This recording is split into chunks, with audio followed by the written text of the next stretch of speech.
ಹಾಲ್ನಲ್ಲಿ ಬಹಳ ಹೂವಿನ ವಾಸನೆ ಬರ್ತಾ ಇದೆಯಲ್ಲ ಅಂತ ಬೆಡ್ರೂಮ್ನಿಂದ ಬಾಗ್ಲು ತಕೊಂಡ್ ಬಂದು ನೋಡಿದ ರೋಷಿಣಿಗೆ ಸಂತೋಷ ಆಯ್ತು. ಯಾಕಂದ್ರೆ ಅವಳು ಇಷ್ಟಪಡೋ ವಿದೇಶದ ಪರ್ಫ್ಯೂಮ್ ಹೂವಿನ ಅಲ್ಲಿನ ಕೆಲಸಗಾರರು ಆ ಮಹಡಿಯ ಮೆಟ್ಟಿಲುಗಳ ಬದಿಯಲ್ಲಿ ಸ್ಟಿಕ್ಕರ್ ಹಾಕಿ ಅಂಟಿಸ್ತಾ ಇದ್ರು. ಜೊತೆಗೆ ಹಾಲ್ನಲ್ಲೂ ಕೂಡ ಅಲ್ಲಲ್ಲಿ ಹಾಕಿ ಅಲಂಕಾರ ಮಾಡ್ತಿದ್ರು. ಈ ಹೂವನ್ನ ಇಂಡಿಯಾದಲ್ಲಿ ಎಲ್ಲೂ ಬೆಳೆಯೋದಿಲ್ಲ ಅಂತ ಕೇಳ್ಪಟ್ಟಿದ್ನಲ್ಲ, ಇಲ್ಲಿ ನೋಡಿದ್ರೆ ಇಷ್ಟೊಂದು ಹೂಗಳನ್ನ ತಂದು ಅಲಂಕಾರ ಮಾಡ್ತಿದ್ದಾರೆ ಅಂತ ಆಶ್ಚರ್ಯಪಟ್ಟ ರೋಷಿಣಿ ಅಲ್ಲಿರೋ ಕೆಲಸಗಾರರಲ್ಲಿ ಸೀನಿಯರ್ ತರ ಇರೋ ಒಬ್ರನ್ನ ಕರೆದು ವಿಚಾರಿಸಿದ್ಲು. ಅಣ್ಣ ಅಂತ ರೋಷಿಣಿ ಕೂಗಿದ್ಲು. ತಕ್ಷಣ ಕೆಲಸ ಮಾಡ್ತಾ ಇದ್ದ ವ್ಯಕ್ತಿ ತಿರುಗಿ ನೋಡಿ, ಮೇಡಮ್ ಹೇಳಿ ಮೇಡಮ್ ಅಂತ ಕೇಳ್ದ. ಅದಕ್ಕೆ ರೋಷಿಣಿ, ಈ ಹೂಗಳೆಲ್ಲ ಯಾರು ಹೀಗಿಡೋಕ್ ಹೇಳಿದ್ರು ಅಣ್ಣ ಅಂದ್ಲು. ತಕ್ಷಣ ಅವರು, ಈ ಮನೆ ಓನರೇ ಮೇಡಮ್ ಆರ್ಡರ್ ಕೊಟ್ರು.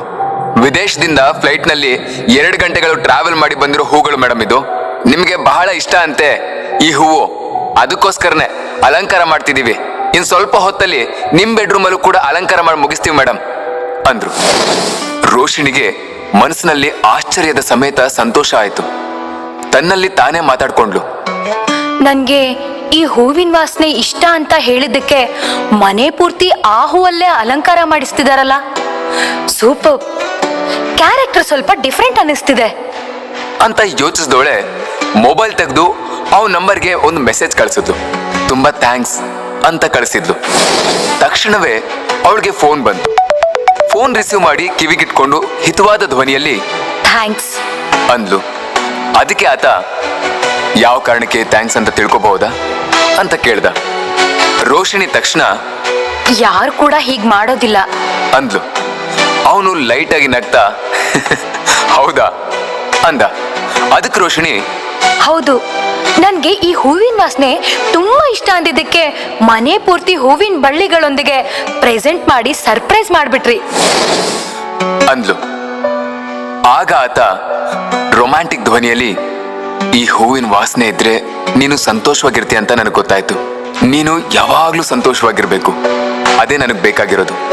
ಅದಕ್ಕೋಸ್ಕರನೇ ಈ ಸರ್ಪ್ರೈಸ್ ಕೊಟ್ಟೆ ಅಂತ ಪ್ರೀತಿಯಿಂದ ಹೇಳ್ದ. ಅದಕ್ಕೆ ರೋಷಿಣಿ ಅವನ ಜೊತೆ ತುಂಬಾ ಹೊತ್ತು ಮಾತಾಡ್ಬೇಕು ಅನ್ಕೊಂಡು, ಮತ್ತೇನು ಅಂತ ಕೇಳಿದ್ದು. ಅದಕ್ಕೆ ಅವನು ರಿಕ್ವೆಸ್ಟ್ ಮಾಡ್ಕೊಳ್ಳೋ ರೀತಿ, ನಾನು ರಾತ್ರಿ ಮಾತಾಡ್ಲಾ ಅಂತ ಕೇಳ್ದ. ಅದನ್ನ ಅರ್ಥ ಮಾಡ್ಕೊಂಡ ರೋಷಿಣಿ ಓಕೆ ಅಂತ ಹೇಳಿ ಫೋನ್ ಕಟ್ ಮಾಡಿದ್ಲು. ಬೆಡ್ ಮೇಲೆ ಅಂಗಾತ ಮಲ್ಗಿ ಯೋಚಿಸೋದಕ್ ಶುರು ಮಾಡಿದ್ಲು.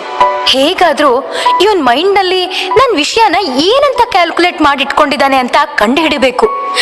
ಅದನ್ನ ತಿಳ್ಕೊಂಡ್ರೆ ಮಾತ್ರ ನಾನು ಇವನ್ ಹತ್ರ ಮುಂದೆ ಹೇಗ್ ಮೂವ್ ಆಗೋದು ಅಂತ ನಿರ್ಧಾರ ಮಾಡೋಕ್ಕಾಗೋದು ಅಂತ ಯೋಚಿಸಿದ್ಲು. ಅದೇ ಸಮಯಕ್ಕೆ ಅವಳ ಮೊಬೈಲ್ ಫೋನ್ ರಿಂಗ್ ಆಯ್ತು. ತೆಗೆದು ನೋಡಿದ್ರೆ ಯಾವುದೋ ಹೊಸ ನಂಬರ್. ರಿಸೀವ್ ಮಾಡದೆ ಯೋಚಿಸ್ತಾ ಇದ್ಲು. ಫೋನ್ ಕಟ್ಟಾಯ್ತು. ಮತ್ತೆ ರಿಂಗ್ ಆಯ್ತು. ಈ ಸಲ ರಿಸೀವ್ ಮಾಡಿ ಮಾತಾಡೋಣ ಅಂತ ನಿರ್ಧಾರ ಮಾಡಿದ್ಲು.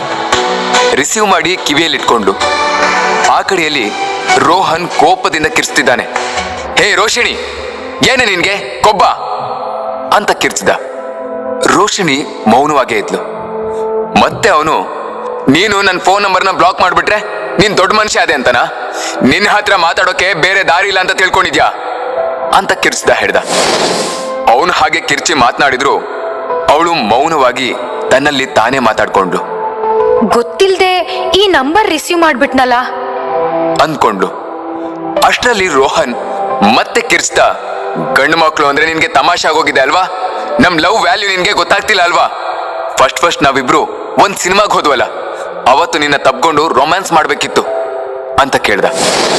ರೋಷಿಣಿ ಅದಕ್ಕೆ ಮೆಲ್ಲನೆ ಧ್ವನಿಯಲ್ಲಿ, ರೋಹನ್, ನೀನ್ ಯಾರು ಅಂತ ನನಗ್ ಗೊತ್ತಾಗ್ತಿದೆ. ಸುಮ್ನೆ ನನ್ನ ಹತ್ರ ಗಲಾಟೆ ಮಾಡ್ಬೇಡ. ಇಲ್ಲಿಗ್ ಮಾತು ನಿಲ್ಸೋಣ ಪ್ಲೀಸ್ ಅಂತ ಹೇಳಿದ್ಲು. ಅದಕ್ಕೆ ರೋಹನ್ ಟೆನ್ಷನ್ ಇಂದ ಮತ್ತೆ ಕಿರ್ಚ್ತಾ, ನೀನ್ ಯಾರಂತ ಕೂಡ ನನಗೆ ಗೊತ್ತಾಯ್ತು ಕಣೆ ಅಂದ. ಆಗ ರೋಷಿಣಿ, ಏನ್ ಗೊತ್ತಾಯ್ತು ಅಂದ್ಲು. ಆಗ ರೋಹನ್, ನೀನು ಬಹಳ ಒಳ್ಳೆಯವಳ ತರ ಕೋಪದಿಂದ ಮಾತಾಡ್ಬಿಟ್ರೆ ಎಲ್ಲ ಸರಿ ಹೋಗುತ್ತಾ? ಪ್ರೂವ್ ಮಾಡು, ಆಗ ನಾನ್ ನಿನ್ ಕಾಂಟ್ಯಾಕ್ಟೇ ಬಿಟ್ಬಿಡ್ತೀನಿ ಅಂತ ಕಿರ್ಚ್ಕೊಂಡ. ಆಗ ರೋಷಿಣಿ, ಏನ್ ಪ್ರೂವ್ ಮಾಡ್ಬೇಕು ಅಂತ ಹೇಳ್ತಿದ್ಯಾ? ಅದಕ್ಕವನು, ನಿನ್ನ ಇದುವರೆಗೂ ಯಾವ ಹುಡುಗನೂ ಕೂಡ ಮುಟ್ಟಿಲ್ಲ, ಜೊತೆಗೆ ಯಾರ ಹತ್ರನೂ ಸಂಬಂಧ ಇಟ್ಕೊಂಡಿಲ್ಲ, ನೀನು ವರ್ಜಿನ್ ಹುಡುಗಿನ ಅನ್ನೋದನ್ನ ಪ್ರೂವ್ ಮಾಡು ಡಾಕ್ಟರ್ ಸರ್ಟಿಫಿಕೇಟ್ ಸಮೇತ ಪ್ರೂವ್ ಮಾಡು. ನಿನ್ನ ಮಲ್ಗೋಕೆ ಕರೆದಿದ್ದಕ್ಕೆ ನಡು ರೋಡಲ್ಲಿ ನಿಂತ್ಕೊಂಡು ನಿನ್ ಕಾಲಿಗೆ ಬಿದ್ದು ಕ್ಷಮೆ ಕೇಳ್ತೀನಿ ಅಂತ ಕಿರ್ಚ್ಕೊಂಡ. ರೋಷಿಣಿ ಮೌನವಾಗಿದ್ಕೊಂಡೆ ಆ ಮೊಬೈಲ್ ನೋಡಿ ಫೋನ್ ಕಟ್ ಮಾಡಿದ್ಲು. ಅದನ್ನ ತಿಳಿಯದ ರೋಹನ್, ಹಲೋ ಹಲೋ, ನಾನು ಹೇಳಿದ್ ಕೇಳಿಸ್ತಾ?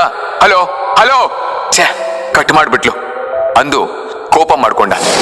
ಅವನು ಪಕ್ಕದಲ್ಲೇ ನಿಂತಿದ್ದ ಅಮರ್ ಅವನ ಕೈಯನ್ನ ಹಿಡಿದು ಕುಲ್ಕಿ, ಸೂಪರ್ ರೋಹನ್, ಸೂಪರ್ ಆಗಿ ಮಾತಾಡ್ದೆ, ಈ ಪ್ಲಾನ್ ಪಕ್ಕಾ ವರ್ಕ್ ಆಗುತ್ತೆ ಅಂತ ಹೇಳ್ದ.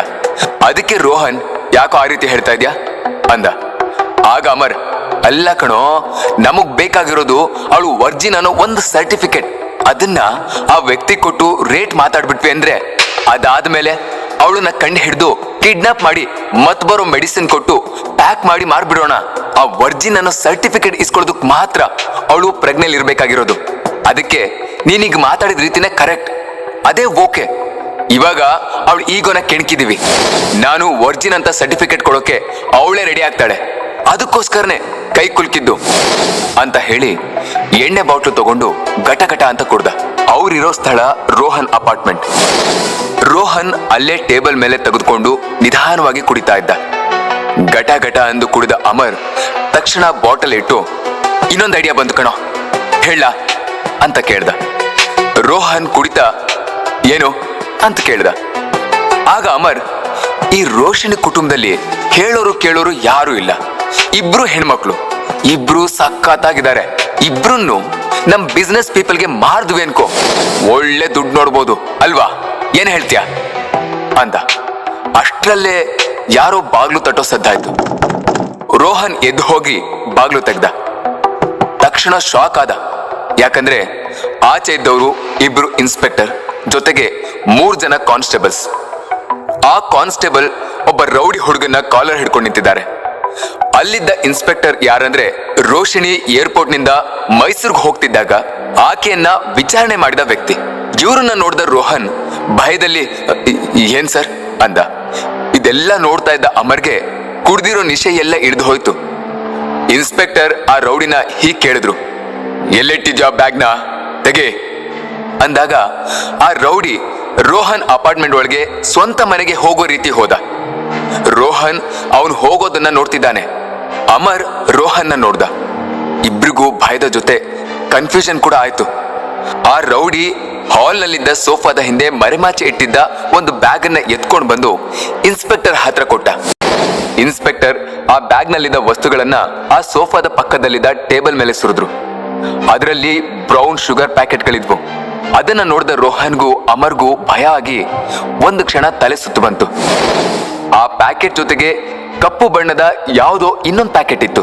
ಅದನ್ನ ನೋಡಿದ ಇನ್ಸ್ಪೆಕ್ಟರ್, ನೋಡಿ ಇದೇನು ಅಂತ ಕೇಳಿದ್ರು. ಅದನ್ನ ನೋಡಿದ ರೋಹನ್ ಮತ್ತೆ ಅಮರ್ಗೆ ಅದು ಯಾವುದೋ ಎಲೆಕ್ಟ್ರಾನಿಕ್ ವಸ್ತು ಅಂತ ಗೊತ್ತಾಯ್ತು. ತಕ್ಷಣ ಶಾಕ್ ಆದ್ರು. ಆ ಪೊಲೀಸ್ ಜೊತೆಗೆ ಬಂದಿದ್ದ ರೌಡಿ, ಸರ್, ಹೋದ್ಸಲ ಐಟಮ್ನ ಬಚ್ಚಿಟ್ಟಾಗ 4 ಪ್ಯಾಕೆಟ್ ಕಾಣಿಸ್ಲಿಲ್ಲ ಸರ್, ಸೊ ಅದರಿಂದ ಈ ಸಲ ಐಟಮ್ನ ಬಚ್ಚಿಡುವಾಗ ಈ ಮೈಕ್ರೋಫೋನ್ ರೆಕಾರ್ಡರ್ನ ಒಳಗಡೆ ಹಾಕಿ ಇಟ್ಟಿದ್ದೆ ಅಂತ ಹೇಳ್ದ. ಇದನ್ನ ಕೇಳಿದ ರೋಹನ್ಗೂ ಅಮರ್ಗೂ ಗಾಬರಿ, ಭಯ, ಆತಂಕ ಎಲ್ಲ ಆಯ್ತು. ಆ ರೌಡಿ ಮುಂದುವರಿಸ್ತಾ, ಯಾರು ಬಂದ್ರು, ಯಾರು ಹೋದ್ರು, ಏನ್ ಮಾತಾಡಿದ್ರು ಎಲ್ಲ ಆಡಿಯೋನು ಇದರಲ್ಲಿ ರೆಕಾರ್ಡ್ ಆಗುತ್ತೆ ಸರ್. ಅವೆಲ್ಲ ನನ್ನ ಮೊಬೈಲಲ್ಲಿ ಅದಾಗದೇ ಸೇವ್ ಆಗಿರುತ್ತೆ ಸರ್. ಅದನ್ನ ಪ್ಲೇ ಮಾಡ್ತೀನಿ ಇರಿ ಸರ್, ಇಲ್ಲಿ ಏನಾಗಿದೆ ಅಂತ ಗೊತ್ತಾಗತ್ತೆ ಅಂತ ಅವನು ಹೇಳಿದ ತಕ್ಷಣ ರೋಹನ್, ಅಮರ್ ಇಬ್ರಿಗೂ ಶಾಕ್ ಆಯ್ತು. ರೋಷಿಣಿಗೆ ಹಿಂಸೆ ಕೊಟ್ಟ ರೋಹನ್ ಹಾಗೂ ಅಮರ್ ಇಬ್ರನ್ನೂ ಪೊಲೀಸ್ ಹಿಡಿದ್ರ ಅಥವಾ ಇಲ್ವಾ, ಅದನ್ನ ತಿಳ್ಕೊಳ್ಳೋಣ ಮುಂದಿನ ಭಾಗದಲ್ಲಿ.